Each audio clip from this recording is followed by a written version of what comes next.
Assalamualaikum warahmatullahi wabarakatuh. Alhamdulillahi rabbil alamin. Wal aqibatu lil muttaqin. Wassalatu wassalamu ala rasulillahi sallallahu alaihi wasallam wa alihi wa sahbihi ajma'in amma ba'd. கண்ணியமிக்க எல்லாம் அல்ல அல்லாஹ் சுப்ஹானஹு வ தஆலாவின் நல்லடியார்களே, சகோதரர்களே, அல்லாஹுடைய கிருபையால் நம்முடைய அக்ஸா மஸ்ஜிதில் ஒவ்வொரு வாரம் ஞாயிற்றுக்கிழமை மகரிப் தொழுகைக்கு பிறகு உலக மக்கள் அனைவருக்கும் நேர் வழிகாட்டியாக அல்லாஹ் இறக்கி அருள் இருக்கிற இந்த அல் குர்ஆனை அரபியில் ஓதி அதனுடைய தமிழர்த்தத்தை பார்த்து அதன் மூலமாக கிடைக்கிற படிப்பினையை நம்முடைய வாழ்நாளில் கொண்டு வருவதற்காக நாம் எல்லாம் முயற்சி செய்து வருகிறோம். நாம் அல் குர்ஆனுடைய 7வது அத்தியாயம் சூரத்துல் ஆராஃபுடைய 18 வசனங்களை கடந்த பல வாரங்களாக பார்த்திருக்கிறோம். இறுதியாக பார்த்த 18வது வசனத்தில் சைத்தானை பற்றி அல்லாஹ் சுப்ஹானஹு வ தஆலா அறிமுகப்படுத்தி, அந்த சைத்தான் அல்லாஹுடைய கட்டளையை மீறிய காரணத்தினால் இங்கிருந்து வெளியேறிவிடு, விரட்டப்பட்டவனாக இருப்பாய் என்று அல்லாஹ் சைத்தானுக்கு சொல்ல, சைத்தான் அல்லாஹ்விடத்தில் இந்த மனிதர்கள் எழுப்பப்படுகின்ற நாள் வரை எனக்கு ஒரு கால அவகாசம் தர வேண்டும் என்று அல்லாஹ்விடம் கேட்க, அல்லாஹும் சைத்தானுக்கு கால அவகாசம் கொடுத்ததாக அல்லாஹ் சொல்லுகிறான். அதற்கு பிறகு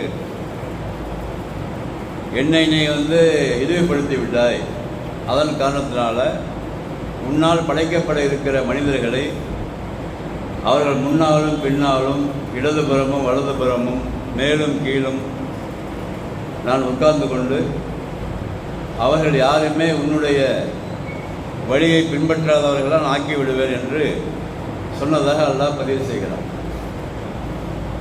இப்படி ஒரு பக்கம் இந்த விஷயம் நடக்கும் பொழுது ஆதம் அலைஹிஸ்ஸலாம் அவர்களுக்கு அல்லாஹ் சுப்ஹானஹு வ தஆலா அல்லமல் ஆதம அஸ்மா குல்லஹா, ஆதம் அலைஹிஸ்ஸலாம் அவர்களுக்கு எல்லா விதமான ஞானங்களையும் அல்லாஹ் கொடுக்குறான். எல்லா விதமான பெயர்களையும் சொல்லிக் கொடுத்து, யாருக்குமே தெரியாத, அதாவது மலக்குகளுக்கு தெரியாத பெயர்களை எல்லாம் சொல்லிக் கொடுத்து, அந்த பெயர்களை எல்லாம் சர்வசாதாரணமாக ஆதம் அலைஹிஸ்ஸலாம் அவர்கள் சொல்லக்கூடியதாக அல்லாஹ் ஒரு கல்வி ஞானத்தை ஆரம்பத்திலே கொடுத்து விடுகிறான். இதன் காரணத்தினால மலக்குகளுக்கு தெரியாத பல விஷயங்கள் ஆதம் அலைஹிஸ்ஸலாம் அவர்களுக்கு தெரிகிறது. அது ஒரு காரணம். ஏன் கட்டுப்பட சொல்லி மலக்குகளுக்கு அல்லாஹ் சொன்னான் என்பதற்கு இன்னொரு காரணம் என்னவென்று சொன்னால், அல்லாஹ் மூலமாக பல விஷயங்களை மலக்குகளுக்கு அல்லாஹ் கற்றுக் கொடுத்திருக்கிறார். அது ஒரு டைப்பு. இன்னொரு டைப்பு, அவங்களுக்கு தெரியாத சில விஷயங்களை ஆதம் அலைஹிஸ்ஸலாம் அவர்களுக்கு ஆரம்பத்திலே கற்றுக் கொடுத்து, ஆதம் அலைஹிஸ்ஸலாமுடைய கண்ணியத்தை மலக்குகள் முன்னாடி அல்லாஹ் உயர்த்தியதாக வேறு பல இடங்களில் பதிவு செய்கிறார். இதையும் நம்ம அந்த வசனத்தோடு சேர்ந்து புரிந்து கொள்ள வேண்டும்.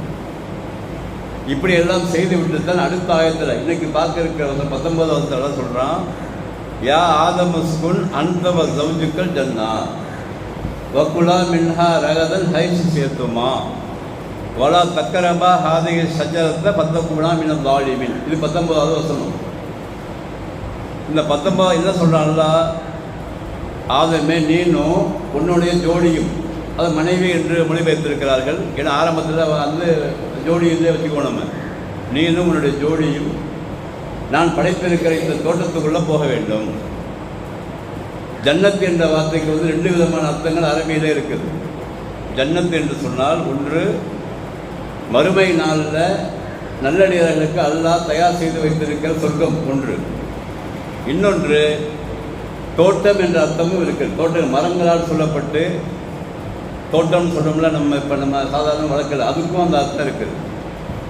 அப்போ இந்த இடத்துல அல்லாஹ் சொல்கிறான், நீங்களும் உன்னுடைய மனைவியும், அதாவது ஜோடியும் இந்த சொர்க்கத்துக்குள்ளே போங்க என்ற அர்த்தமும் வைத்துக் கொள்ளலாம். அல்லது நீங்கள் 2 பேரும் இந்த தோட்டத்துக்குள்ளே போங்க. இந்த விஷயத்தில் மார்க்க அறிஞர்கள், அதாவது இந்த குர்ஆன் வசனத்தை ஆய்வு செய்த மார்க்க அறிஞர்கள் இருவேறு கருத்துக்கள் சொல்கிறாங்க. ஒரு சார் என்ன சொல்கிறாங்கன்னாக்கா, இந்த சொர்க்கம் என்பது இனிமேல் தான் அல்லாஹ் சுப்ஹானஹு வ தஆலா தர இருக்கிறான்.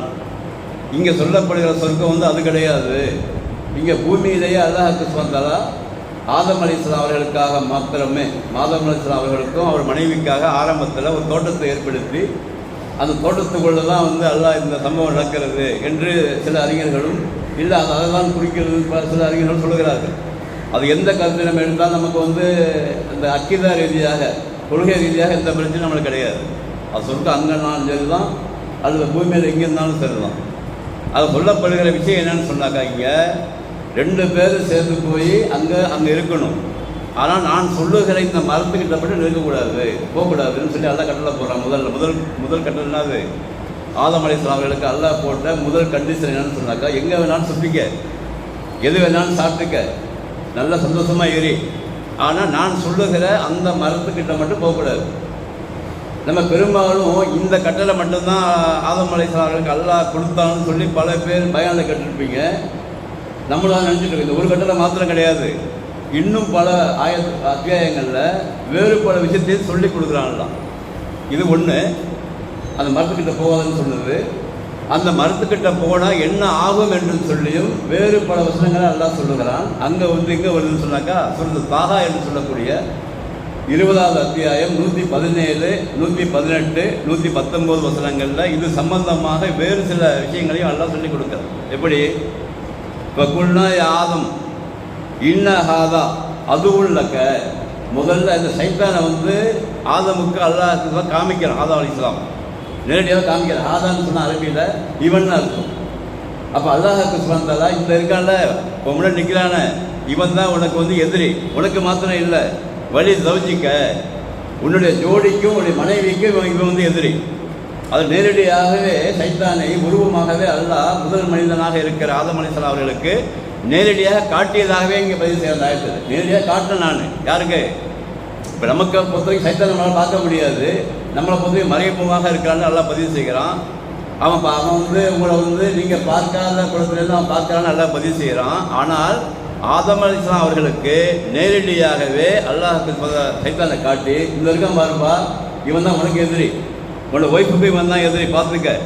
பலா எஹ்ரு ஜன்னக்குமா, உங்கள் 2 பேரையும் இவன் வந்து வெளியேற்றிவிட வேண்டாம். மினல் ஜன்னத்தி, இந்த சொர்க்கத்திலிருந்து அல்லது இந்த தோட்டத்திலிருந்து இவன் வந்து வெளியேற்றி விடுவான், ஜாக்கிரதையாக இருந்துக்க. ஃபஸ்ட்டு எல்லாம் எச்சரிக்கிறான், காட்டி ஆடையை காட்டி எச்சரிக்கிறான். அப்போ சொல்கிறான், அப்போ தஸ்கா, அப்படி நீ ஒருவேளை இவன் பேச்சை கேட்டு நீ வந்து மாறிட்டின்னு சொன்னிக்கா, நீ வந்து நிந்திக்கப்பட்டவனாக இழிவுபட்டவனாக ஆகிவிடுவாய் என்று சொல்லி 2வது கட்டளை. முதல் கட்டளை நெருங்காதன்னு, அடுத்த கட்டளை சைத்தானை காமிச்சு இவன் கண்டிப்பாக உனக்கு எதிரியாக இருக்கிறான், பகிரங்கமான எதிரி, உனக்கு மாத்திரம் இல்லை ஒய்ஃபுக்கு எதிரி அப்படின்னு சொல்லிட்டான். அதுக்கு பிறகு அல்லாஹ் சொன்ன அடுத்த ஆயத்தில், இன்னலக்க அல்லாஹ் தஜூவ ஃபீஹா, இப்படி ஒருவேளை இந்த மரத்துக்கிட்ட நீ போனீங்கன்னாக்கா, போனினால் அப்படின்னு துவக்கினீங்க, போனினால் போகக்கூடாது சொல்லியாச்சு. அப்படி போனீங்கன்னாக்கா என்ன நடக்கும் வந்து பின்னாடி எல்லாம் சொல்கிறான். இப்போ நீ போகாமல் இருந்தேன்னு சொன்னாக்கா அங்கே உனக்கு வந்து பசியே இருக்காது. ஆதம் அலைஹிஸ்ஸலாம் அவர்கள் சொன்னார் 3வது விஷயம், அங்கே உனக்கு பசி இருக்காது. வலா தாரா, உன்னை வந்து நிர்வாணமாக அங்கே நீ இருக்க மாட்டா என்று இந்த வார்த்தையை வச்சுக்கிட்டு நம்ம என்ன விளங்குறோம்னு சொன்னாக்கா, அல்லாஹ் சுப்ஹானஹு வ தஆலா ஆதம் அலைஹிஸ்ஸலாம் அவர்களுக்கும் அவருடைய மனைவிக்கும் ஆடையை வந்து கொடுத்துருக்காங்க முதல்லேன்னு விளங்குறோம். நம்ம ஆடை வந்து கொடுக்கப்பட்டிருக்கிறது ஆரம்பத்தில் இந்த வசனம் மூலமாக. அப்போ நீ போட்டிருக்கிற ஆடை இருக்குல்ல, இந்த ஆடை வந்து உங்கள்கிட்ட இருக்கும். மனைவி போட்டிருக்கிற ஆடையும் அவங்க மனைவி போட்டிருப்பாங்க. அப்போ நீ நெருங்காமல் இருந்தால் உனக்கு வந்து நிர்வாணம் ஆக மாட்ட, ஆடை இல்லாமல் ஆக மாட்ட, உனக்கு பசி இருக்காது. இப்போ அன்னக்கலா கல்மழு பீஹா, அங்கே உனக்கு வந்து தாகம் எடுக்காது. கௌமவு என்று சொன்னால் தாகமே உனக்கு வராது, தண்ணி குடிக்க தேவை அவசியம் இல்லை.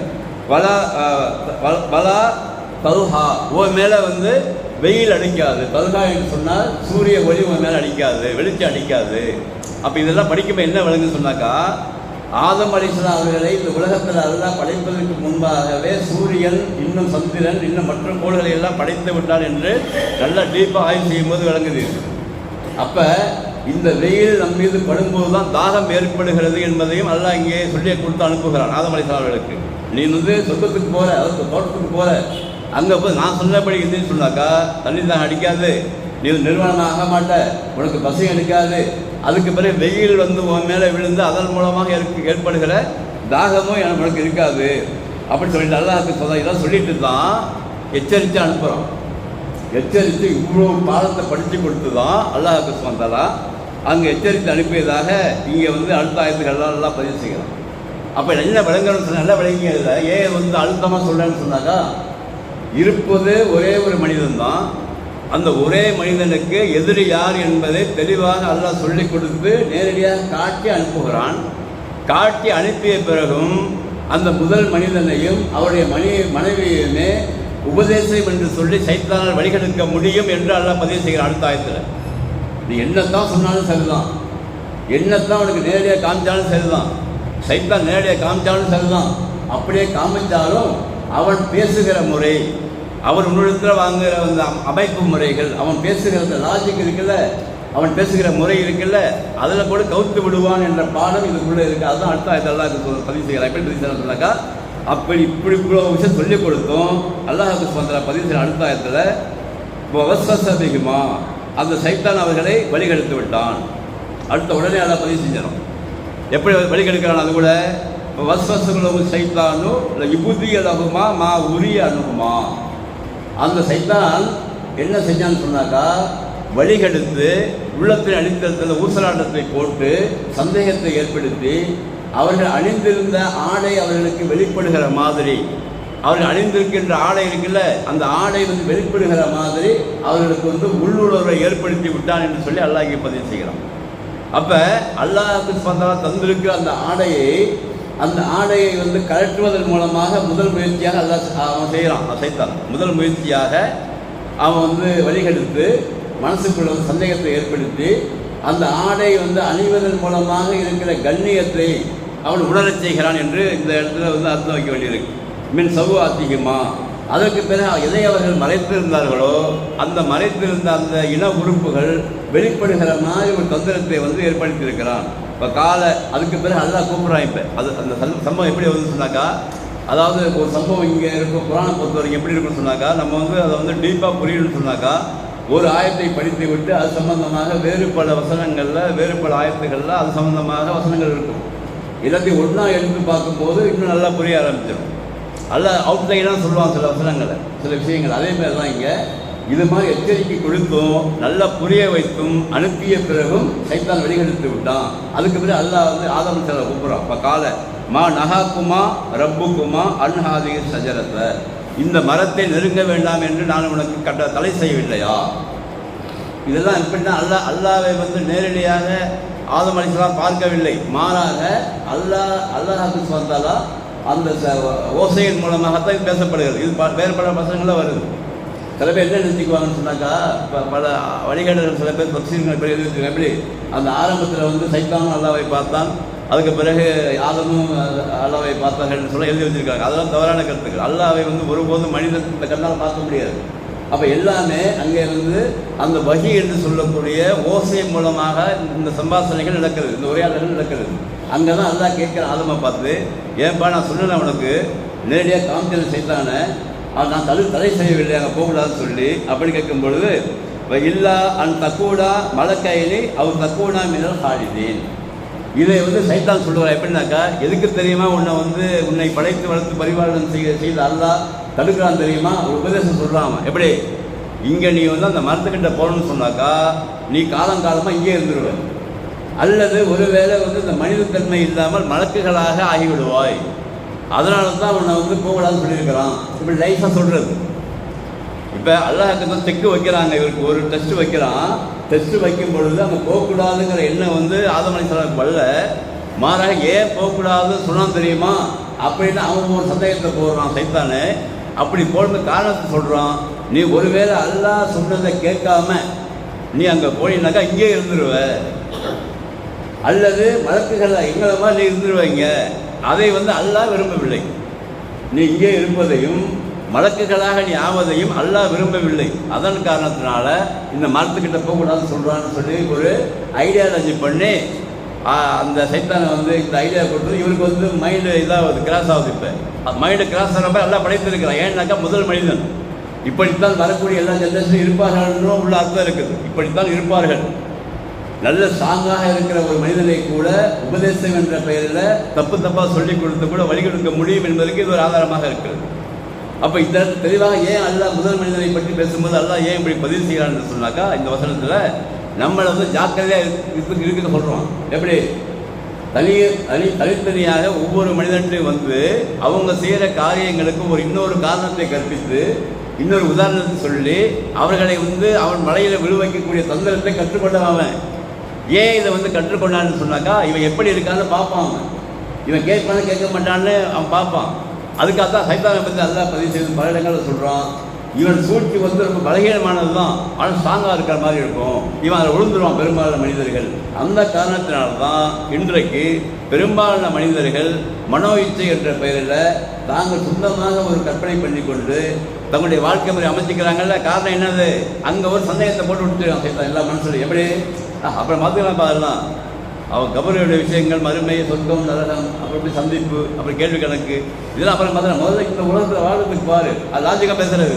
இந்த உலகத்தில் முதல்ல பாரு. இப்போ மனைவி மக்கள் எப்படி நீ காப்பாற்றுவேன், அங்கே போனால் எப்படி காப்பாற்றுவேன், இங்கே வந்தால் எப்படி நீ காப்பாற்று, இப்படி ஏதாவது சொல்லி சொல்லி சொல்லி மனசில் வசுவாசன்னு சொல்லக்கூடிய அந்த விஷயத்தை போட்டு வச்சு அவனை எப்படியாவது நேரான வழியை விட்டு தடுக்குகிற வேலையைத்தான் இந்த சைத்தான் பார்ப்பான் என்பதற்கு உதாரணமாக இந்த ஆயத்துகள் இருக்குது. இன்னும் பல விஷயங்கள் இருக்குது, அடுத்த வாரம் பார்ப்போம். அப்போ மைனட்டாக புரிஞ்சு கொள்ள வேண்டிய விஷயம் என்னது? சைத்தானை பொறுத்த வரைக்கும் அவன் ஸ்ட்ராங்கு கிடையாது. ஆனால் அவன் ஸ்ட்ராங்கு இல்லை என்று சொன்னாலும் பலகீனமான மனிதர்களை தன்னுடைய பேச்சால், செயலால், சிந்தனையால் உள்ளுணர்வை ஏற்படுத்தி அவர்களை தன் வலையில் விழ வைக்கிற ஒரு தந்திரத்தை அவன் கற்று வைத்திருக்கிறான். அந்த தந்திரத்தை உடைக்க வேண்டுமானால் நம்ம நேரான பாதை எது என்பதை சரியாக புரிந்து கொண்டு சைத்தானை விட்டு தூரமாக இருக்கிற காரியங்களை பார்த்து கொண்டே வாழ வேண்டும். ஏன்னா யார் அதிகமாக பாதிக்கப்படுவார் என்று சொன்னால் அந்த ரெண்டு விஷயம் வச்சுருப்பாங்க சில மனசுக்குள்ள. ரெண்டு விஷயம் என்னது?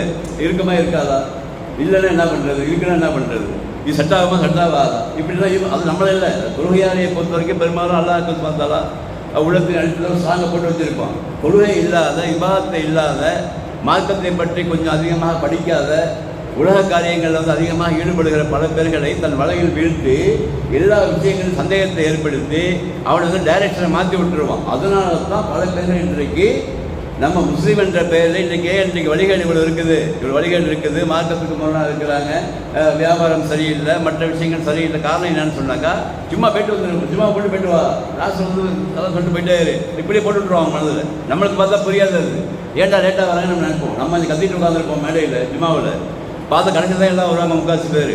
நமக்கு ரொம்ப கோபமாக வரும். ஏன்னா எப்போ தான் சொல்லிகிட்டே இருக்க வர மாட்டேங்கிறாங்கன்னு. அவங்க உள்ளத்திலேயே இது மாதிரி ஒரு பிளானை போட்டு வச்சுருப்பாங்க. ஜும்மா கிட்ட போனால் போதுப்பா, யார் வேலை வெட்டி இல்லாத 5 வேலை போவோம், வேலை வெட்டி இல்லாதவங்க, முன்னு இல்லாத வயசானவங்க இவங்க வருவாங்க. நீ உனக்கு என்ன இப்போ தானே வாலிபம் தான், நீனு இப்போ நல்லா சுற்று ஏதாவது ஒன்று போட்டுவிட்றால. அதனால தான் எல்லா பள்ளிவாசல்களுமே உலக அளவில் இன்றைக்கி பார்த்தீங்கன்னா தொழுகையாளிகள் கொஞ்சமாகவும் ஜும்மாவுக்கு வருகிற கூட்டம் அதிகமாகவும் அது கடைசி நேரத்தில் தொழுது போடப்பட்டது அதிகமாக இருக்குது. காரணம் இதுதான். காரணம் என்னன்னு சொன்னாங்க, அவங்க உள்ளத்தில் ஒரு சந்தேகம் இருக்கிறது. அந்த சந்தேகத்தை சைத்தான் ஏற்படுத்தி சரியான பாதை விட்டு விலக்கி இருக்கின்ற காரணத்தினால்தான் இது போன்ற விஷயங்கள் நடைபெறுகிறது என்பதை நன்றாக புரிந்து கொள்ள வேண்டும். நம்மை பொறுத்தவரை தொழுகையாளிகளை பொறுத்த வரைக்கும் வளரகமாக நமக்கு அருள் புரிந்திருக்கிறான். அந்த அருள் புரிந்த விஷயத்தை சரியாக ஸ்ட்ராங்காக பயன்படுத்தி கொண்டு அந்த நேரான வழியை விட்டும் தூரமாக்குவதற்கு அவன் தந்திரம் பண்ணும் போதெல்லாம் நம்ம ரொம்ப தெளிவாக உஷாராக இருந்து இடதுபுறமாக அவுதுபில்லாஹி துப்பிட்டு வந்து கொண்டே இருக்க வேண்டும். இந்த விஷயம் மௌத் வரை நடைமுறைப்படுத்த வேண்டும். அதுக்காக தான் அல்லாஹ் இந்த குர்ஆனில் சொல்கிறோம், சைத்தானுடைய தந்திரம் ரொம்ப ஜாக்கிரதையாக இருக்குப்பா, தெரியாமல் பண்ணிடுவான் என்னெல்லாம் சொல்லுகிறான் என்பதை புரிந்து கொண்டு இன்ஷால்லா இன்னும் பல விஷயங்கள் எல்லாம் சொல்லுகிறான். அதை பற்றிலாம் சில வருங்காலங்கள் நம்ம பார்க்க இருக்கிறோம். அப்போ சொல்லுகிற விஷயத்தை சரியாக புரிந்து கொண்டு உள்ளத்தின் அடித்தளத்தை அந்த கருத்தை ஏற்றுக்கொண்டு செயல்படுத்தக்கூடிய பாக்கியத்தை வளரமாக நம் அனைவருக்கும் தந்த அருள்வானாக. வாக்குறதாக நடிந்ததாகி ரபில் ஆலமீன். அஸ்ஸலாமு அலைக்கும் வரஹ்மத்துல்லாஹி வபரகாத்துஹு. சுப்ஹானக்கல்லாஹும்ம பிஹம்திக அஷ்ஹது அல்லா இலாஹா இல்லா அன்த அஸ்தக்ஃபிருக்க